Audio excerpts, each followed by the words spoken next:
Dear students, तो आज हम अपना जो टॉपिक डिस्कस करने वाले हैं वो है aromaticity in non benzenoid compounds. तो लास्ट वीडियो में मैंने आपको क्रेग्स रूल समझाया था कि नॉन बेंजीनॉइड कंपाउंड्स में क्रेग्स रूल के अकॉर्डिंग हम कैसे बता सकते हैं कि कंपाउंड एरोमेटिक है या नहीं है। तो इसी में बस हम कुछ और नॉन बेंजीनॉइड कंपाउंड्स के बारे में पढ़ेंगे। मतलब एग्जाम में अगर आता है कि aromaticity in non benzenoid compounds, तो आप कैसे लिखेंगे, बस वो तरीका मैंने यहाँ पर बताया हुआ है। तो नॉन बेंजीनॉइड कंपाउंड, जैसे कि मैंने आपको लास्ट वीडियो में बताया था कि वो कंपाउंड्स होते हैं जिनमें बेंजीन रिंग एब्सेंट होती है लेकिन वो एरोमेटिक होते हैं, इसलिए हम उसकी एरोमेटिसिटी को यहाँ पर डिस्कस कर रहे हैं।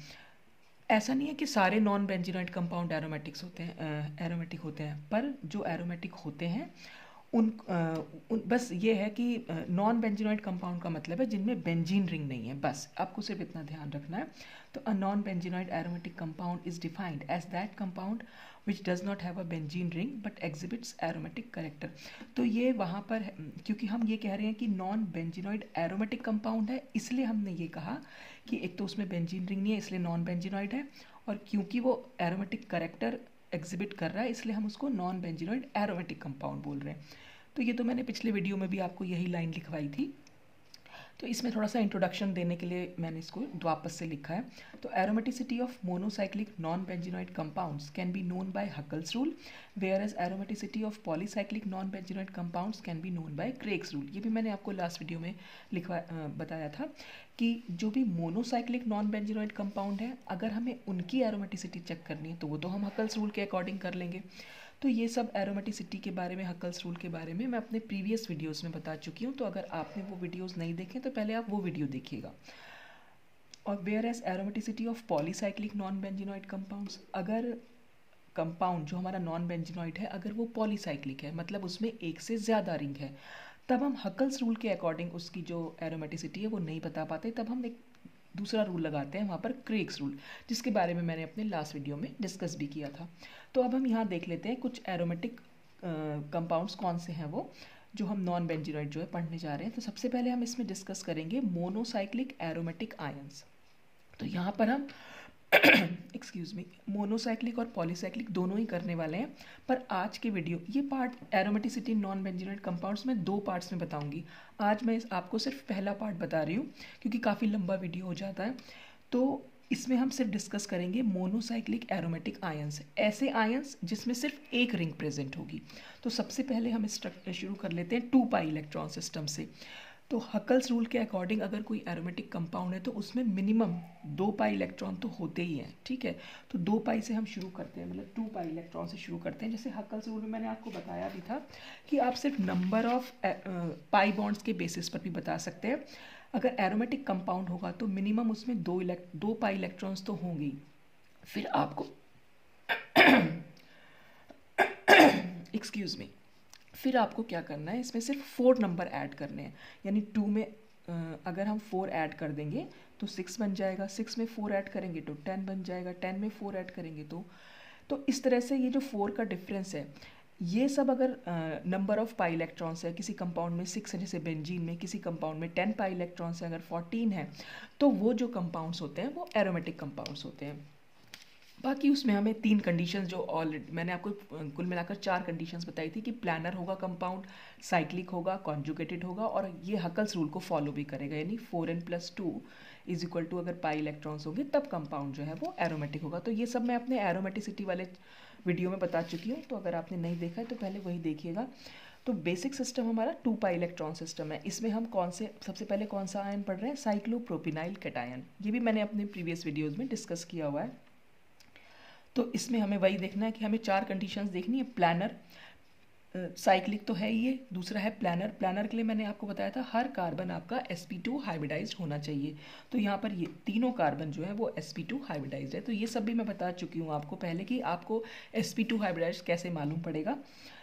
अगर the simplest aromatic system n is equal to, यहाँ पर n इज इक्वल टू 0 हो जाएगा, क्योंकि अगर हम 4n+2 इज इक्वल टू 2 रखेंगे तो n की वैल्यू जो है वो 0 आ जाएगी।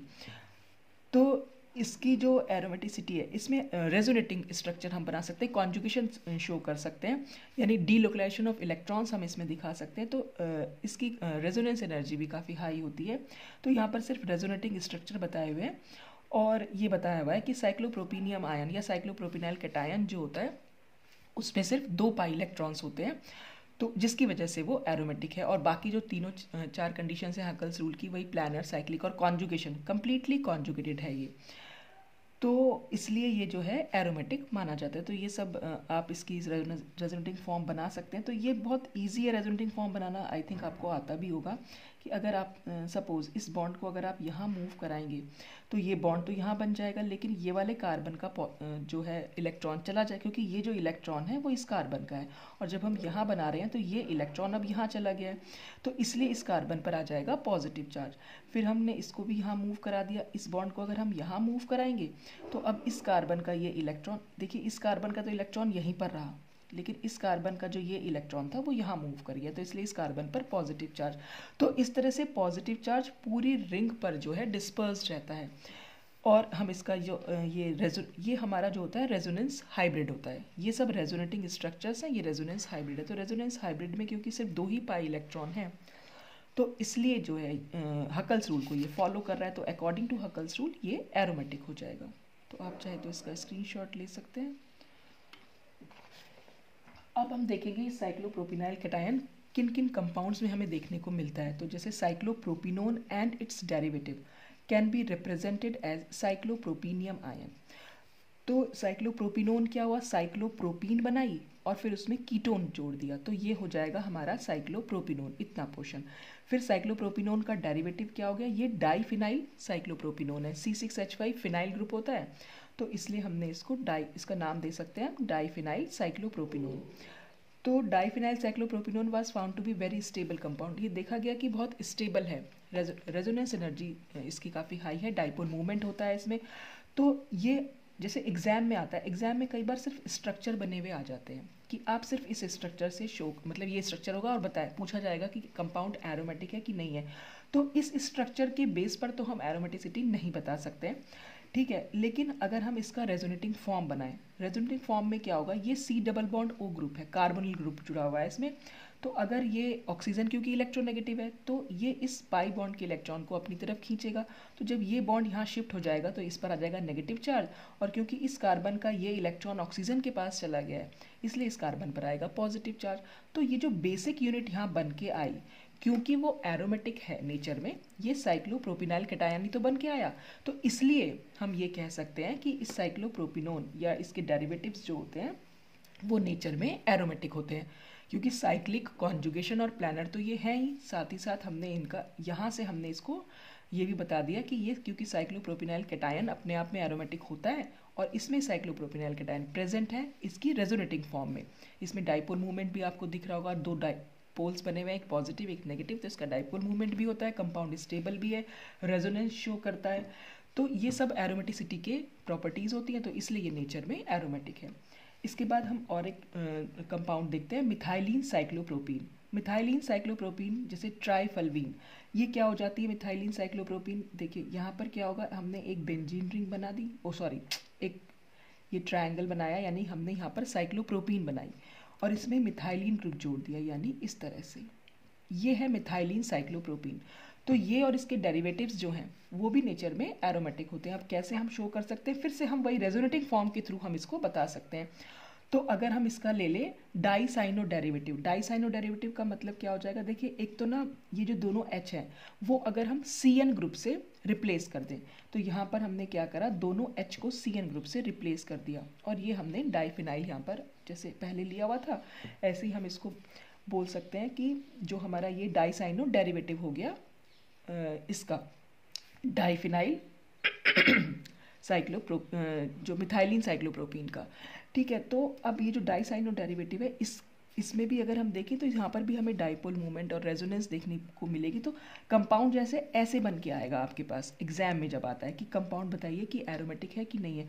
तो अगर किसी भी रिंग स्ट्रक्चर से अगर यहाँ डबल बॉन्ड है, उससे कोई जो भी ग्रुप जुड़ा हुआ है, तो जैसे यहाँ पर हमने मिथाइलिन जोड़ा था या यहाँ पर हमने साइनो ग्रुप, तो अगर ये डबल बॉन्ड मूव कर सकता है, मतलब आपको किसी न किसी तरह से अगर ये जो हमारा साइक्लोप्रोपीन है, अगर इस पर पॉजिटिव चार्ज आए, यानी इस साइक्लोप्रोपीन स्ट्रक्चर को अगर हम साइक्लोप्रोपिनाइल कैटायन में चेंज कर पाएँ, तो कंपाउंड जो है डेफिनेटली वो एरोमेटिक होगा। तो यहाँ पर हो सकता है हमने ये बॉन्ड को अगर हम यहाँ शिफ्ट करा दें तो ये बॉन्ड हमें यहाँ शिफ्ट कराना पड़ेगा। तो इससे क्या होगा, कार्बन कार्बन के बीच में डबल बॉन्ड आएगा, नाइट्रोजन पर नेगेटिव चार्ज, और क्योंकि ये बॉन्ड यहाँ शिफ्ट कराया है तो इस कार्बन का जो इलेक्ट्रॉन है अब हम यहाँ मूव करा दे रहे हैं, यानी इस कार्बन पर चला गया है, तो इस कार्बन पर आ जाएगा पॉजिटिव चार्ज। तो जो बेसिक यूनिट निकल के आई वो क्योंकि साइक्लोप्रोपिनाइल कैटायन है और वो नेचर में एरोमेटिक होता है, ये हम पहले बता चुके हैं। तो जब हम इसकी रेजोनेटिंग फॉर्म देखेंगे या जो रेजोनेंस हाइब्रिड, ये तो रेजोनेटिंग फॉर्म बनाई, तो रेजोनेंस हाइब्रिड हमारा कुछ इस तरह का बनेगा। देखिए यहाँ पर ये इस तरह से दिखाया हुआ है नेगेटिव चार्ज, क्योंकि इस नाइट्रोजन पर भी नेगेटिव चार्ज है, और ठीक ऐसा ही नेगेटिव चार्ज हम यहाँ पर भी बना सकते हैं, इस वाले नाइट्रोजन पर भी। क्यों कि अगर हम इस डबल बॉन्ड को इधर की साइड शिफ्ट कर दें तो जो C और N के बीच में ट्रिपल बॉन्ड है उसका एक बॉन्ड जो है नाइट्रोजन पर शिफ्ट हो जाएगा। तो क्योंकि इस नाइट्रोजन पर भी नेगेटिव चार्ज है, यहाँ पर भी नेगेटिव चार्ज है, और इस कार्बन पर भी नेगेटिव, क्योंकि अगर हम इस बॉन्ड को सिर्फ इस पर शिफ्ट कर दें तो कार्बन पर भी नेगेटिव चार्ज आ जाएगा। तो ये नेगेटिव चार्ज यहाँ पूरे जो है इस पोर्शन में, इस पूरे सिस्टम में फैला हुआ है। तो इसको हम रेजोनेंस हाइब्रिड में कुछ इस तरह से दिखाते हैं। और पॉजिटिव चार्ज क्योंकि हर कार्बन पर चला गया है, ये बात हम पहले ही प्रूव कर चुके हैं। यहाँ पर देख रहे हैं हर कार्बन पर, इस कार्बन पर भी है, इस कार्बन पर भी है, इस कार्बन पर भी। तो उसको दिखाने का क्या तरीका होता है कि ये पॉजिटिव चार्ज बनाया और इसकी चारों तरफ एक रिंग बना दी। तो इसका मतलब होता है कि पॉजिटिव चार्ज जो है इस पूरी रिंग पर डिस्पर्स्ड है। तो ऐसे ही हम इसकी भी रेजोनेटिंग फॉर्म, इस पूरे स्ट्रक्चर की भी रेजोनेटिंग फॉर्म दिखा सकते हैं। तो ये इसको हमने रेजोनेंस हाइब्रिड में बिल्कुल शॉर्ट में, मैंने इसको पूरा नहीं शो किया है, तो इसको हमने पॉजिटिव चार्ज दिखाया और ये पूरी रिंग, इसका मतलब है ये पॉजिटिव चार्ज इस पूरी रिंग पर डिस्पर्स्ड है।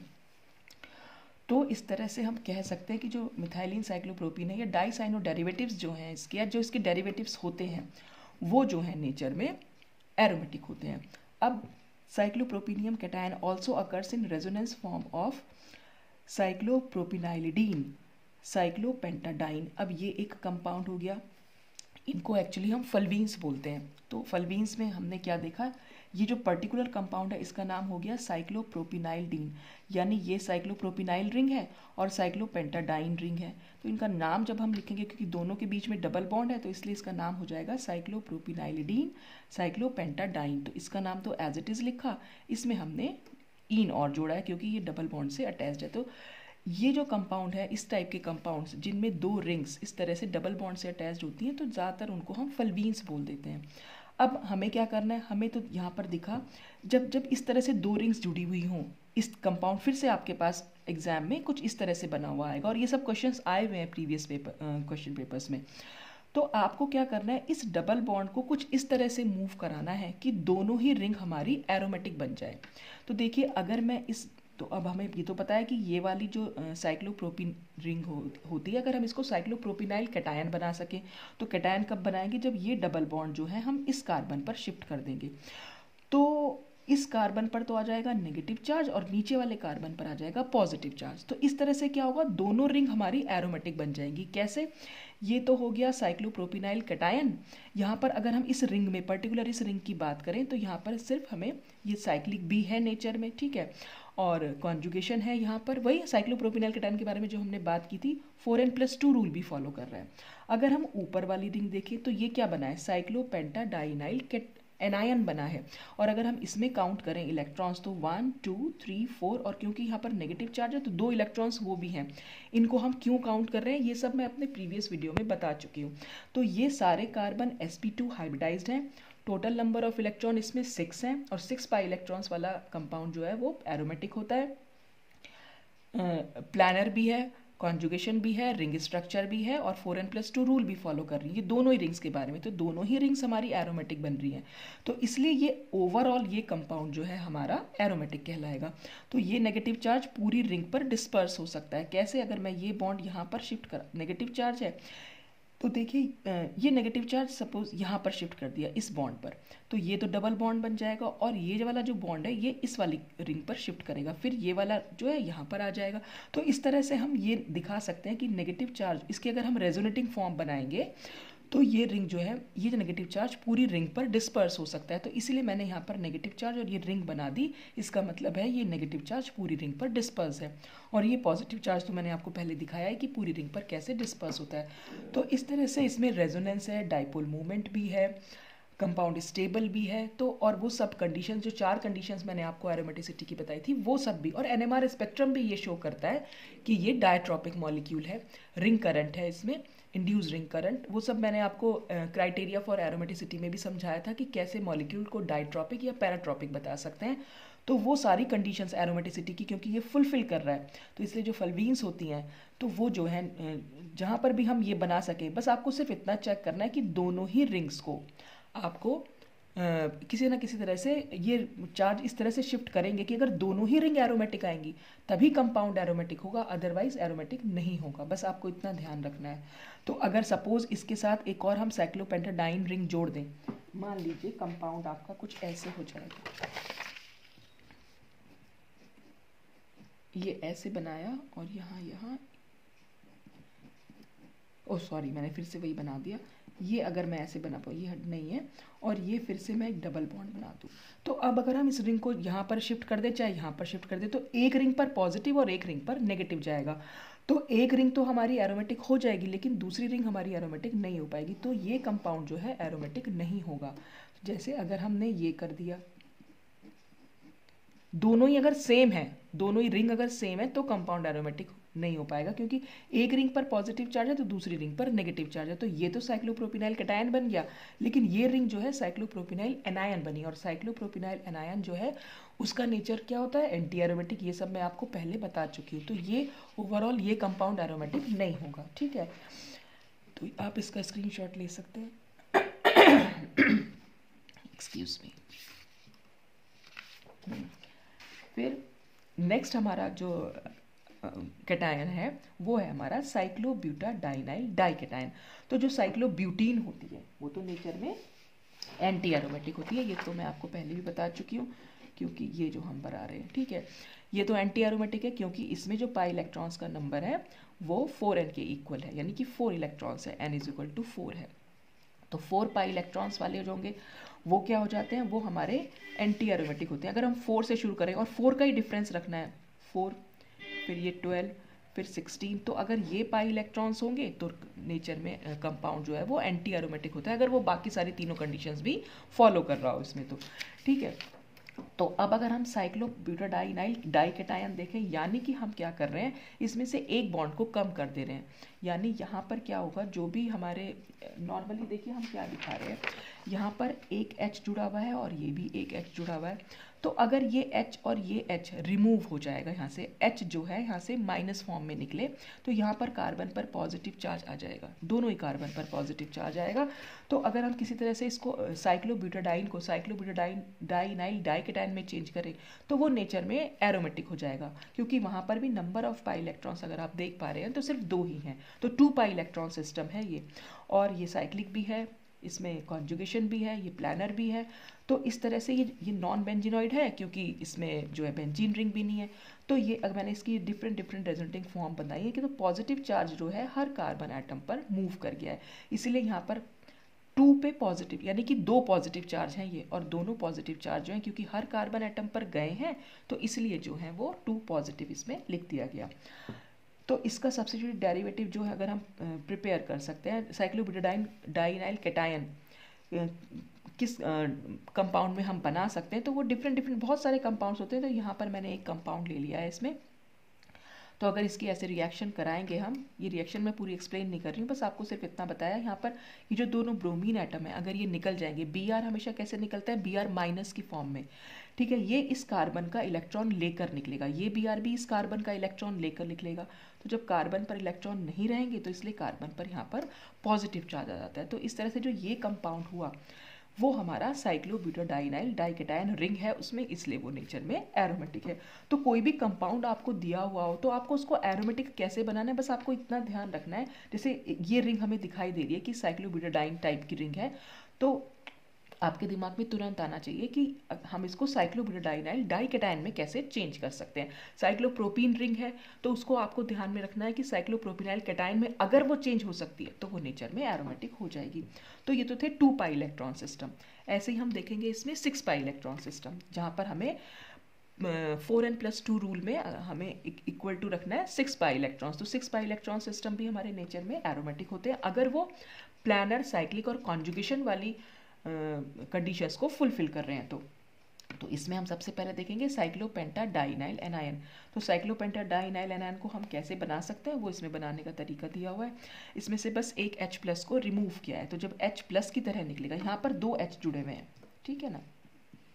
जब H+ की तरह निकल जाएगा तो इस कार्बन पर नेगेटिव चार्ज आ जाएगा। वही नेगेटिव चार्ज पूरे, क्योंकि रिंग पर डिस्पर्स हो सकता है, ये आप रेजोनेंस के थ्रू समझ भी सकते हैं।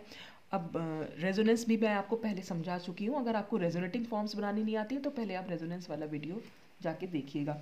तो इसके नेगेटिव चार्ज से जो हमने मेटल लिया हुआ है वो उसका पॉजिटिव पोटेशियम का मतलब जो पॉजिटिव चार्ज है वो इस नेगेटिव चार्ज से जुड़कर रहेगा, ठीक है।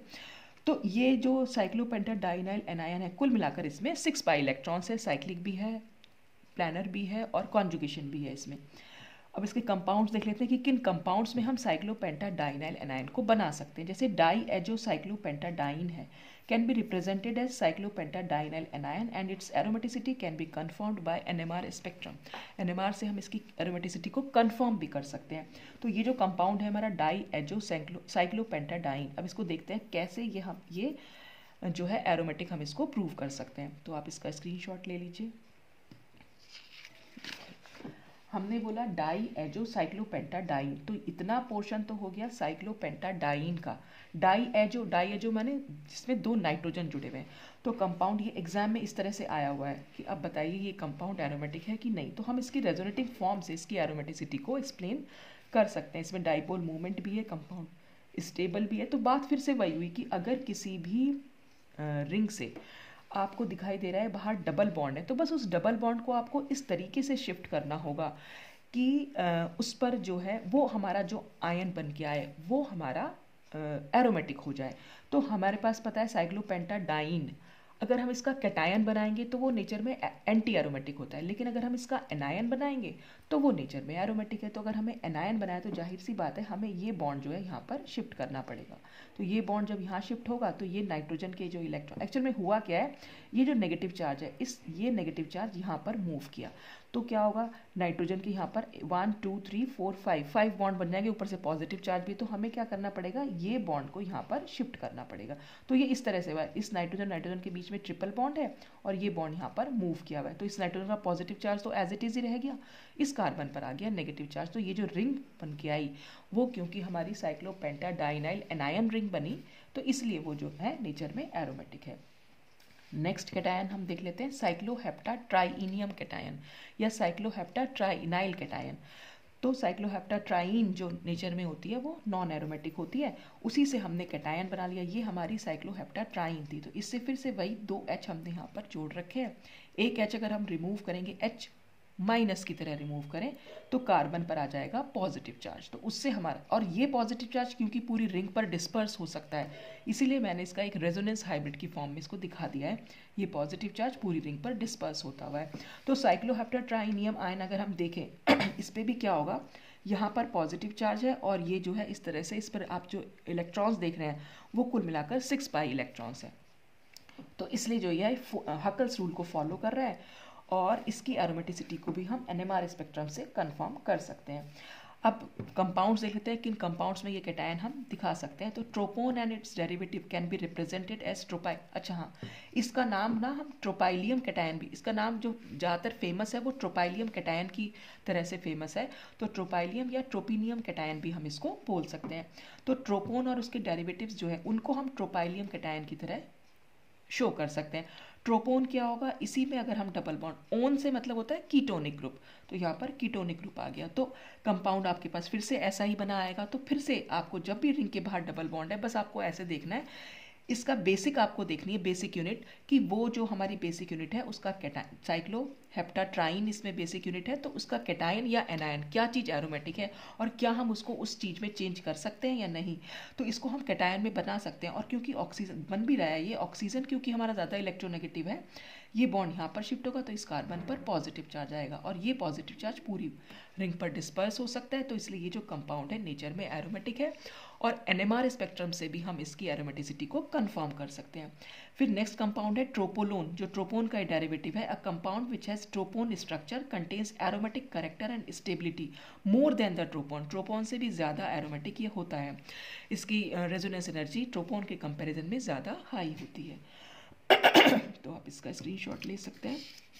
उसके बाद हम देख लेते हैं कि ट्रोपोलोन में कैसे हम शो कर सकते हैं। ट्रोपोलोन का स्ट्रक्चर हो गया ये, ठीक है। ट्रोपोलोन में 6 पाई इलेक्ट्रॉन्स है, वो हम इसमें सिर्फ इतना चेंज हुआ है कि यहाँ पर OH ग्रुप जुड़ गया है, तो बाकी तो सब वही चेंज होगा। ये बॉन्ड हमने यहीं पर शिफ्ट किया तो ये पॉजिटिव चार्ज, तो ये पूरी रिंग जो है हमारी साइक्लोहेप्टाट्राइनाइल कैटायन टाइप बन गई है, और ये पॉजिटिव चार्ज पूरी रिंग पर डिस्पर्स है। तो रेजोनेंस हाइब्रिड में यहाँ पर 6 पाई इलेक्ट्रॉन्स हैं, और NMR भी बता सकता है कि ये डाइट्रॉपिक मॉलिक्यूल है, तो इसलिए ये एरोमेटिक कंपाउंड हुआ। फिर नेक्स्ट है इसमें, इसी में 6 पाई इलेक्ट्रॉन्स में ही हम देखेंगे साइक्लोऑक्टा टेट्राइनाइल डाई कैटायन, ठीक है। साइक्लोऑक्टा टेट्राइन जो होती है वो नॉन एरोमेटिक होती है। देखिए वो कैसी होती है, वो कुछ ये सब भी मैं पहले बता चुकी हूँ। ये शॉर्ट में हम इसको COT बोल देते हैं, क्योंकि ये बोट शेप्ड होती है। तो ये बोट शेप्ड है तो नॉन प्लानर हो जाती है, इसलिए ये नॉन एरोमेटिक कंपाउंड है। लेकिन जैसे ही इसमें से 2 इलेक्ट्रॉन्स निकलते हैं, डाई कैटायन कैसे बनेगा, क्योंकि इस पर 2 पॉजिटिव चार्ज आ गए हैं, यानी कि जो 2 हाइड्रोजन निकले हैं वो H- की तरह निकले हैं कार्बन पर अपना पॉजिटिव चार्ज देकर, ठीक है।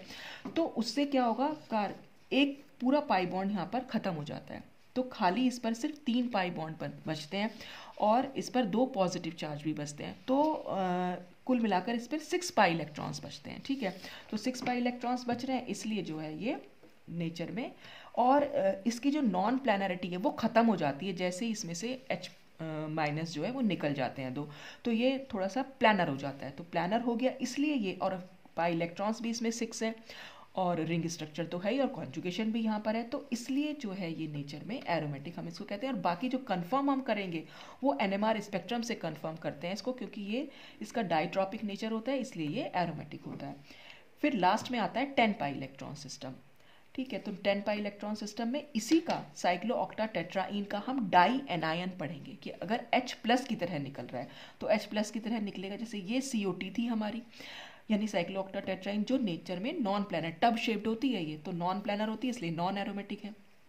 अगर हम मेटल्स के साथ इस मेटल के साथ रिएक्शन कराएं इसकी, तो क्या होता है, इसमें फिर से वही इस टाइप का स्ट्रक्चर हमें देखने को मिलेगा, यानी H+ की तरह निकल जाता है। तो जब H+ की तरह निकलेगा तो 2 कार्बन पर नेगेटिव चार्ज आ जाएगा, और इस तरह से हम देख सकते हैं कि रिंग पूरी की पूरी जो यहाँ पर नॉन प्लानर थी उसमें प्लानरिटी आ जाती है, और प्लानरिटी आ गई, उसके बाद कॉन्जुगेशन भी हम इसमें शो कर सकते हैं, नेगेटिव चार्ज भी पूरी रिंग पर डिस्पर्स हो सकता है। तो इसको जो रेजोनेंस हाइब्रिड बनाएंगे वो हम कुछ इस तरह का बना देते हैं, उसमें 2 नेगेटिव दिखा देंगे, ठीक है। तो अब जो अगर हम इलेक्ट्रॉन्स काउंट करेंगे तो 10 पाई इलेक्ट्रॉन्स होंगे, ये 2, ये भी 2, ये 2, ये 2 और ये 2, तो कुल मिलाकर हमारे पास 10 पाई इलेक्ट्रॉन्स है, और 10 पाई इलेक्ट्रॉन सिस्टम एरोमेटिक होता है। तो इस तरह से हम दिखा सकते हैं डिफरेंट पाई इलेक्ट्रॉन सिस्टम। तो आज जो मैंने नॉन बेंजीनॉइड कंपाउंड्स की बात की वो सब थे मोनोसाइक्लिक एरोमेटिक आयंस, सब में सिर्फ एक ही रिंग थी, सबके सब नेचर में एरोमेटिक थे, और ज़्यादातर आयंस के बारे में बात की है। नेक्स्ट वीडियो में हम डिस्कस करेंगे एन्यूलिन्स और एजुलिन्स को, यानी वो न्यूट्रल कंपाउंड्स है एन्यूलिन्स, और जो एजुलिन्स हैं वो बाईसाइक्लिक कंपाउंड्स हैं। तो वो सब हम नेक्स्ट वीडियो में डिस्कस करेंगे। तो आज जो डिस्कस किया है वो सिर्फ नॉन बेंजीनॉइड कंपाउंड्स का पहला पार्ट था एरोमेटिसिटी के लिए। अब हम सेकंड पार्ट में बाकी जो दोनों कंपाउंड्स हैं हमारे एजुलिन्स और एनुलिन्स वो डिस्कस करेंगे। तो आज के लिए बस इतना ही। Thanks for watching.